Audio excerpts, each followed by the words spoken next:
Hello বন্ধুরা, তো কালকে মা আমার ননদ বৃষ্টিকি দোকানে গিয়েছে করিমগঞ্জ। তো এখান থেকে দেখো কী কী জিনিস এনেছে।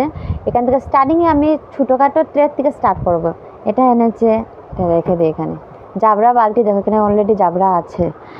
আর আরেকটা বালতি এনেছে, ফুলের টপ এনেছে দুটো, একটা ঢাকনা এনেছে তরকারিগুলো দেখে রাখবে, একটা চারি এনেছে মতলব ছোটোখাটো দেখে, আর একটা ঝুড়ি এনেছে, এখানে কাপ টাপ এগুলো সব কিছু যার যেটা ভালো লাগে রাখবে। আর সবচেয়ে স্পেশালি তো আমার পুচুর জন্য একটি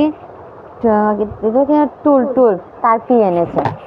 এগুলো জিনিস এনেছে লঙ্গাই। এখানে 20 টাকি দোকান, লঙ্গাই রোড না, এখানে 20 টাকি দোকান আছে। তো এখানে সবাই গিয়ে তো সব কিছুই আনে। এগুলো খুব খুব কম প্রাইসে 20 টাকি, সবগুলাই 20 টাকি প্রাইস। অনেক প্রচুর জিনিস আছে এখানে গেলে, সবাই যায়, যে যায় দেখবে, নিয়ে আসে দেখে। তো তোমরাও যাবে, গিয়ে নিয়ে আসবে আর আমাকে ভিডিও করে করে দেখাবে। বাই।